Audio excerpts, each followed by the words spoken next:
What do the rich buy that the poor don't even know is available for purchase?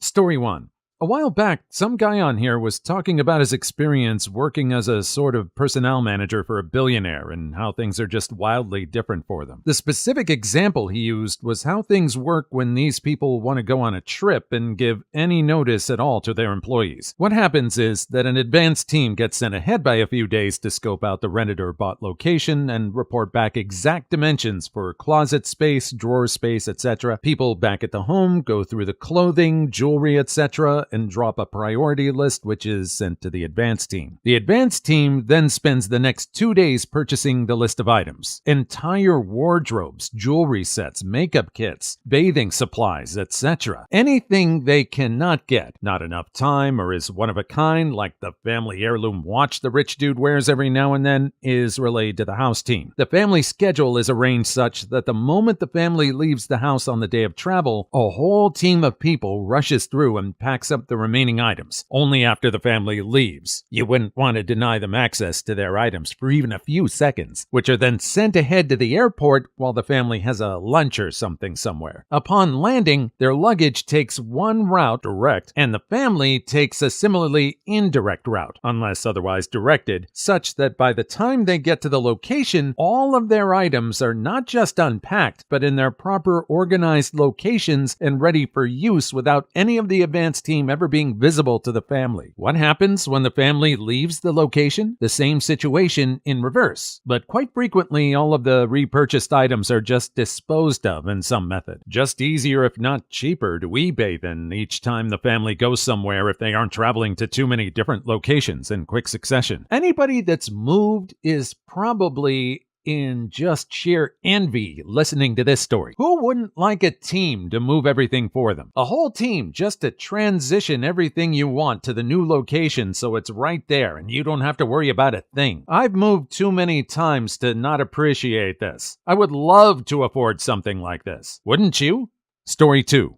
Specialized household staff. When someone is truly mega rich, running their household takes the same complexity as running a small to mid-sized company, and management is skilled and compensated accordingly. Don't think butler. Think head of operations at a luxury hotel. The staff that household managers oversee can be really specialized as well. For example, Larry Ellison has his own personal curator to oversee his collection of Asian art. They do things like advise on the purchase and sale of art in his collection, oversee storage and display of art housed on his property, oversee process of lending art for storage and display at museums. The curator will often have their own staff to conduct actual conservation work, art transport, art installation, etc. So if you've already got an in-house crew of 7 people focused on your art collection alone, imagine how big your entire household staff is. That's why you've got a household manager. One of my friends comes from a super wealthy family. We stopped by her parents' house, and of course it's a mansion with a full staff. The lead maid took one look at me and guessed my size. From there, she laid out several outfits that were bought but not worn for me to take home. It was unreal. There are 2 ways to look at this one. You might think they're being kind of snobbish and saying, oh, what you're wearing wouldn't be good enough for where we're going, blah, blah, blah. But on the other hand, it's kind of nice that they provided clothing for them to wear. Plus, they were able to take it home. In a way, it's actually kind of thoughtful. Story 3. Landing 747s in small airports. I grew up around Lexington, Kentucky. The region is huge on horses, particularly thoroughbred horses. The entire city is surrounded by horse farms, and these farms breed some of the best racing horses in the world. The rich and famous will often come by here to buy thoroughbreds to add to their breeding stock. One such person is a sheik from Dubai, I think, who owns his own private 747. Now, the local airport isn't rated for 747s, and it's not legal to land one there unless it's an emergency. The sheik doesn't care though and lands his 747 there anyways. The airport fines him every time he does this, which he is totally fine with paying. I've been told that many of the upgrades to the airport over the years were almost entirely funded with money from those fines. In London, rich people figured out it was cheaper to just park on the streets illegally and just pay the fines every day than to pay for parking in the city. So the city started clamping cars, so the rich rich people started paying people to go and pay the fine for the car to be unclamped before they wanted to leave. Okay, that's mind-boggling. In a way, it does show how rich people do view money. They do view situations different than the rest of us. But how does it work out that it's cheaper to pay a fine for parking rather than pay for the parking itself? I wonder if they had their accountants crunch the numbers for that one. That's a little weird. Do you think maybe the city actually doesn't care because they're making more bank off of people paying the fines than if they paid for the parking? Story 4. Standalone Ice Machines. These are under-counter appliances whose sole purpose it is to make ice. And not just any ice. The cheaper 2,000 plus ones make normal crescent-shaped cubes. The more expensive ones, $3,000 plus dollars, make clear ice in cube shapes. And then pellet ice makers, 4,000 plus, which is the chewable ice like Sonic has. These are the more entry-level models to boot. Some break 5 digits. I used to work for a manufacturer of these, and at some point a lady was arguing with me because we were shipping a replacement part ground instead of next day air, and she made a snide comment about it. If it were my ice machine, she bet it wouldn't take this long. I told her, "Ma'am, I don't have an ice machine." She snapped back all proud, like she'd cornered me with, "Then how do you get ice?" I told her, "From an ice tray," and she replied with, "Well, I don't have to do that." "Yeah, well, for the next 3 to 5 business days you do, shrew." I do not miss that job at all. Pro tip for those who like Sonic ice but are short $4,000, you can buy it by the 10-pound bag at Sonic for $1.99 plus tax. Story 5. You think your platinum card is cutting it? Please. Centurion is the way to go. It'll cost 10 grand just to get one. Initial fee to join and the first annual fee. But you get everything. The Crystal Method or playing a local venue and you want to go backstage and shoot the shot with Scott Kirkland because you're interested in donating to his favorite causes? Because you've always admired the guy, his political opinions, and his music? That can be arranged. Want a table at Schwa in Chicago? E in Vegas? Schloss Schauenstein in Furnished or Aragawa in Tokyo? They'll get you in tomorrow. Need a full itinerary plan for a week in Paris? Need that new iPhone on day 1 but don't want to stand in line? Want to stay at the most luxurious place in Ibiza for the days Pete Tong is at the Blue Martin? They do this in their sleep. It's a butler and concierge and local expert and best friend that knows a guy you'll never meet, all just a call away. You get all this with Platinum Amex. The concierge team, at least in the UK, are phenomenal. I have a Centurion and I'm in the US, and I haven't noticed any difference with the concierge versus the Platinum. It's sold how original person stated, got in anywhere, but I haven't found any extra success versus just booking it myself through others, knowing the right people. Story 6. Pet cloning. Ex-boss was getting his dog cloned for $100,000. Oh, I've heard of this. There's a company in Texas that does it regularly now. $25K for a cat, $50K for a dog. It's something like a $2,000 to $2,000 deposit just for them to send your vet the kit to obtain biosamples and to store the material. You pay the rest of it whenever you're ready to clone your critter. Edit. The company is called Viagen, if anyone's curious. Thank you, relative scale. See, I just don't get this. I had a friend who's super wealthy parents did this. Guess what? Different temperament and everything, because it's still its own animal. They thought they were getting another one of those precious snuggle babies, and this one hates to snuggle and gets into everything mischievous. No thanks, Betways. Adopt. Best dogs I've ever had were adoptions. I really think a lot of people think they're going to get the exact same pet from this cloning process. The best you're going to get is just the same kind of dog. If you're really lucky, you're getting the same type of dog or cat that looks exactly like the one you had. I think it would be even more tragic if they have a completely different personality. I wonder how many people demanded refunds when their dog or cat acted completely different from what they originally had. Story 7. I'm not rich, but due to the fact that my dad was a top-level government official and I went to a very elite private boarding school, I hung out with some very fabulously wealthy kids, i.e. rich parents. What surprised me is that a portion of very rich people don't buy. I noticed that a surprising percentage of very wealthy people don't buy super fancy cars. For example, one family who owned a world-famous beverage company all drove around in nondescript SUVs or minivans. Some rich people are extremely flashy, but others are almost manic about not being seen as crass. And to those people, a supercar is crass, but apparently having a $10 million home in Palm Beach is not crass. Money talks, wealth whispers. Edit. Thanks, kind stranger. Story 8. Private performances with big-name artists. I was on a yacht in the Virgin Islands, and some mega-yacht owner pretty close to us had Christina Aguilera flown in to perform for his guest on the mega-yacht. We were close enough to see the performance, not close enough to pretend to be part of the party. I saw an interview with Penn from Penn & Teller talked about doing a private show on a yacht for one of the Microsoft guys. They paid to shut down their Vegas show for a week, flew Penn & Teller and their crew to Asia, put them up for a week on a luxury yacht, and had them do one show for their friends. There were a couple of big-name bands on this cruise as well. Wasn't it Paul Allen? And he died after booking, but his friends and family said to come on down and do the show anyway?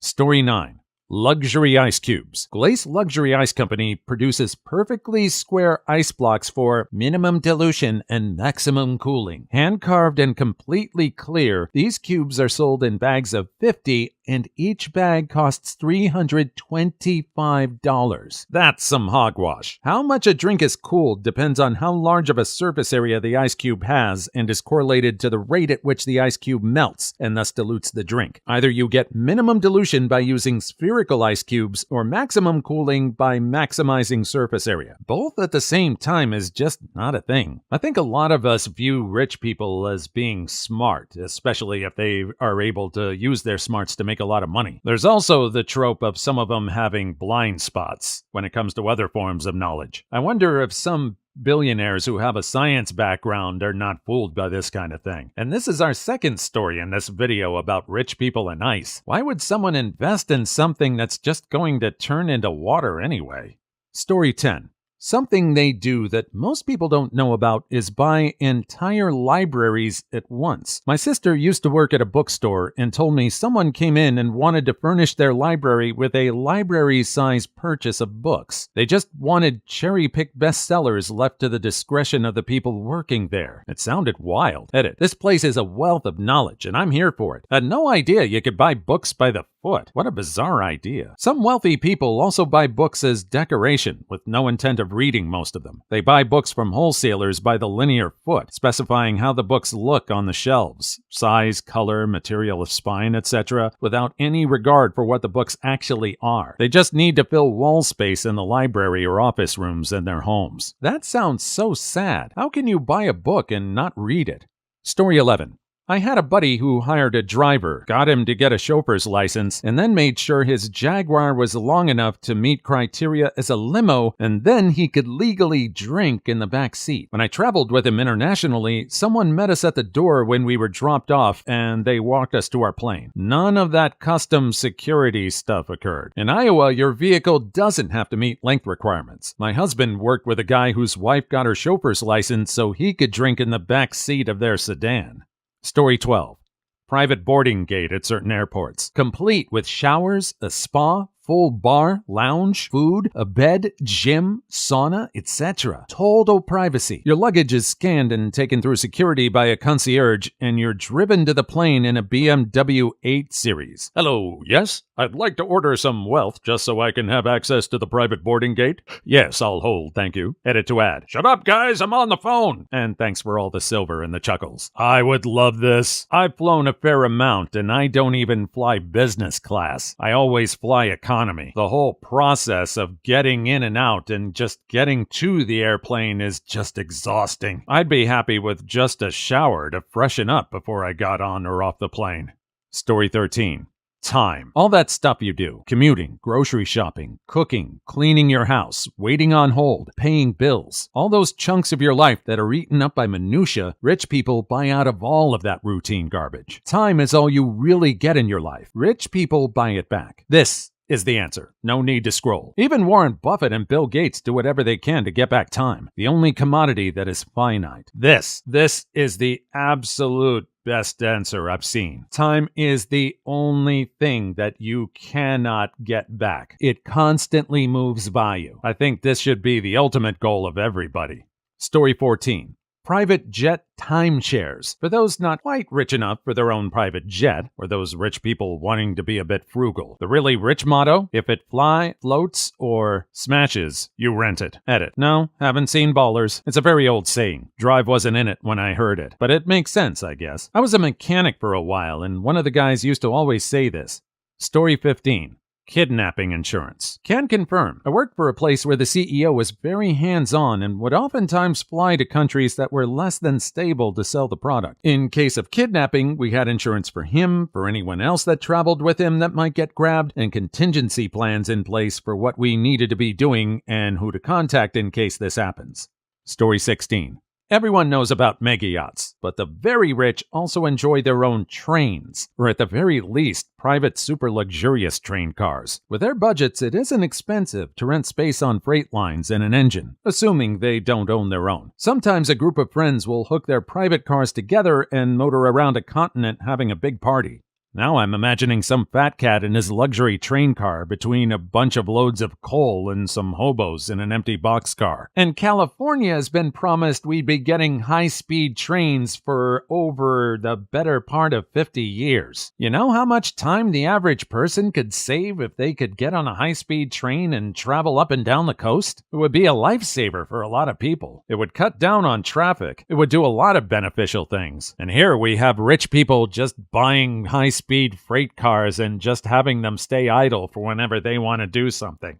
Story 17. You can buy houses ready to move in only with a suitcase. These houses are more than fully equipped. Everything is already there, like the whole furniture, glasses, knives, forks, spoons, tissues and toilet paper, towels, toys and games for the children, etc. But Shaq literally had to spend $70,000 in the middle of the night at Walmart to get his new digs furnished.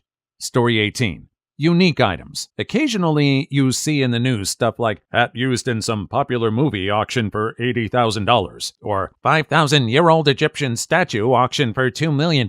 And I think, what kind of auction do you even go to buy that kind of thing? Like, who do you have to even be in the know about these auctions?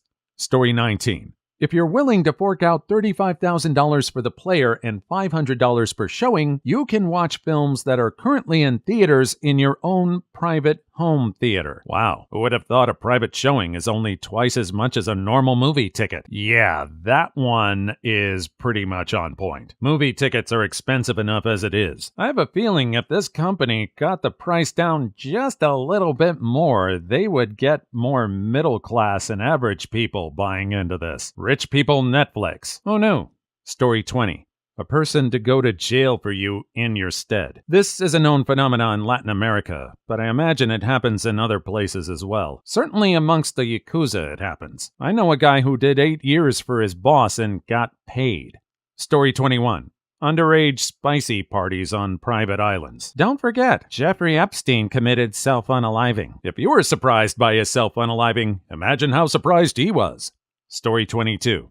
I don't know. If you were rich, you could afford a person to fix that. This is a joke, but I'm pretty sure there is a service like this for rich people. Come to think of it, I think there actually is. I'm trying to remember what they call it. Oh, that's right, a life coach. Story 23. A platinum retriever, and here I am with my bronze retriever. Story 24. Poor people. This is basically how Dubai was built almost overnight. Please leave your story in the comments. I would love to make a video on them in the future. Also, don't forget to like and subscribe.